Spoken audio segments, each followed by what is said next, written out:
I'm Dr. David Dobson, and I'm the host of Conversations with Dr. David Dobson. It's my great pleasure to welcome Dr. Nataly Levesque as my first guest.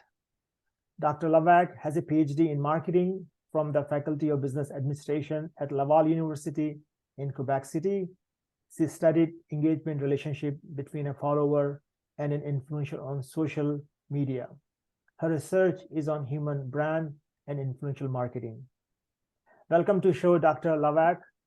Thank you so much, Dr. Dobson. It's a pleasure to be with you this afternoon for me, but in morning for you, I think. Yeah, it is. It's at 10 a.m. here in BC. Thank you. Can we start off by you telling us a little bit about what influential marketing is? Yes, of course.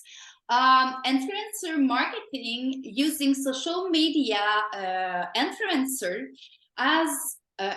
endorsement as a content-driven marketing campaign, and the result is driven by the collaboration between the brand and the influencer.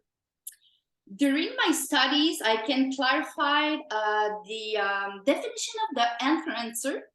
So it's a model that followers recognize themselves or aspire to be like him. So influencers use their personal brand to relay information, of course, but also to influence the attitude and behavior of their community. So there's a lot of categories of influencer, but you could remind that some influencers have less than 10,000 followers and someone else have more than 1 million of followers, but I can explain the difference later. Okay. Just a quick statistic about influencer marketing in 2022.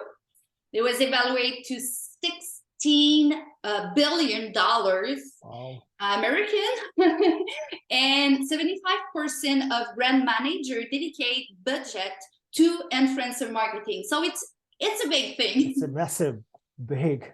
Yeah. Wow. Why does this particular kind of marketing interest you, Dr. Levesque? Okay, so a few years ago, I was sitting at my desk and just realized how many brands surrounded me, like my Mac, my Starbucks, my Pandora bracelet, my Lululemon leggings. Well, you can imagine. And all this brand and the marketing strategy to take place without I really realized it before. So this phenomena was super fascinating for me, and I decided to make it the subject of my thesis. But to be more relevant with the gap in the literature review, I study human brand instead of inanimate brand like Apple. Mm-hmm. Do you know what is the difference between inanimate and human brand? I think that'll be nice if you can explain a little bit, please. Yeah, sure. For our viewers. Yeah, just a quick context. Yeah. The definition of a human brand, it's in fact, it's a term that we use to any persona who is the subject of communication marketing effort, like athletes, politicians, and also influencers. Okay. And the major difference between inanimate and human brand is first the humanity, of course, the living body and the social life, but also the attribute. Human brand, it's perceived like more authentic, more credible, have more expertise in some cases. Yeah. Not always, but in some cases. And the reciprocity, the closeness, the engagement. We can also talk about parasocial relationship theory between the human brand and the followers or the customer. Yeah. The thing is, human brand, it's more risky to manage. Right. Because, you know, when we make a print campaign, if there is a spelling mistake, it is what it is. Yeah. But human brand is living, so it can be in a scandal, but it can also react to actuality. It's more adjustable than an inanimate brand, of course. Great. So why this topic interests me that much? Yes. I used to study to be an actress in the past. Oh, so nice. I think human brand is part of me. And I really want to know more and more about this hot topic. Right. It is definitely very fascinating. And what did you find in your research? Okay. So I did a thesis by 3 articles interrelated. The first one was published in Journal of Customer Behavior. It was a systematic literature review on human brand. So just to go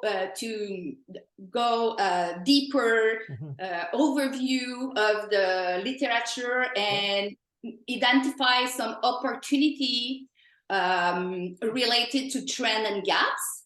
So we using keywords and apply some criteria to finally analyze 100 paper.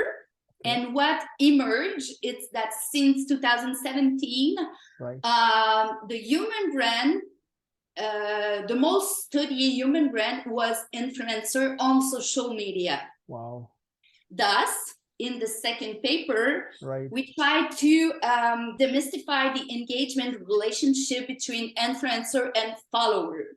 And there is no studies about engagement to an influencer. There are some about the engagement in regard of the endorses brand, but not for the people, like a human brand, without any commercial parts. And more engagement, it's more loyalty at the end. Very. Engagement, it's a content depend, so it's really difficult to transfer inanimate to a human brand. So to correct this lack, we create a scale, namely engagement with influencer on social media. That's great. This is very fascinating. Very good. So how would you apply your findings to the real world? Okay, we modelize the scale in 5 dimensions: self-concept, attachment, consumption, contribution, and also creation. So we have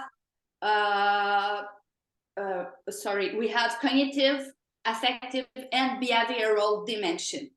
And just to say about my research, that we compare Instagram and YouTube platform.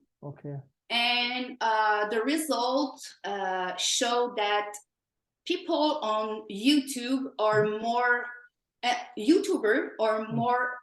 generate more engagement than Instagrammer. Oh, interesting. And and this can explain because YouTube, it's more live streaming and stimulate more engagement than photo share on Instagram. People on YouTube is looking really more like real people, so followers are more involved. And so for answering your question about how apply my findings, first of all, influencer marketing has a lot of benefits because the influencer is just like an intermediary between the brand and the followers. So the brand can bypass the ad blocker. You know what I mean? It's major, and they have access to the comment, the feedback, to understand the perception of the followers. Because if the brand just asks, "Hey, why are you engaged with us?" or "Why do you like our brand?" The answer won't be as authentic as if it's an influencer that you already relate with the content, you know. Yeah. So I think there's a lot of benefit, but more specifically, I think my findings can help businesses. Yes. Because I identified concern and create I would say, common language. Yes. And the skills, it's like a magic tools for optimization of influencer marketing, because it allowed to identify the strong and the weak of a specific influencer, and after that develop a specific communication strategy to their community. Right. And I think my scale can help to justify the cost when it comes to endorsement. So if an influencer have a lot of engagement, they can ask for more money or more product. Right. Very nice. The last thing is, I think my study can open to a more sociological avenue of marketing, because the use of the influencer as a person without any commercial aspect, like using in a societal causes like Black Lives Matters, or maybe in Quebec, we had regard of young influencer without to their followers, like wear the mask, come on guys, we are all in the same boat. It's work really better than if it's Justin who say wear the mask. Funny. Cool. So I would like to end with you sharing a bit what do you think the future holds for influential marketing. The future, we saw a personalization of the profession, like Fine Talk or Stock Talk on TikTok. Maybe the subject of another interview, because there's a lot of things to say about this new platform. But in my opinion, after COVID-19, I think influencer will share more authentic content, and follower will follow more socially responsible influencer. I wish. But we see the emergence of virtual influencer. Have you ever seen a virtual influencer? I heard about it, but oh my God, sorry, but they look exactly like you and I. Wow. And the thing is, they are available 24/7. We can make them say whatever we want. And with our own accent, like with our own language. Totally. Wow. So they so it's really interesting. But as anything around any type of marketing, the ethical concern is really, really important. Yes.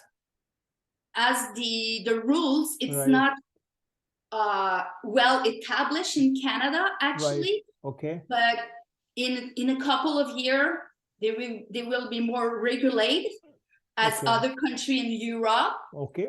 But honestly, if you have the chance to look at a virtual influencer, I know someone. It's called Little Michaela, and she has more than $1 million followers. And they share that she had some harassment when she was young. You know, she go in deep subject. But it's not true. But people follow them. So you can see where I want to go in ethical part. Yes. Very, very, very, very interesting and very, very exciting. Thank you very much for taking time to share a little bit about your work, Dr. Levesque. Have a great rest of your day. It was a pleasure. And don't forget to subscribe to your wonderful channel. Thank you very much. Once again, thank you. Bye.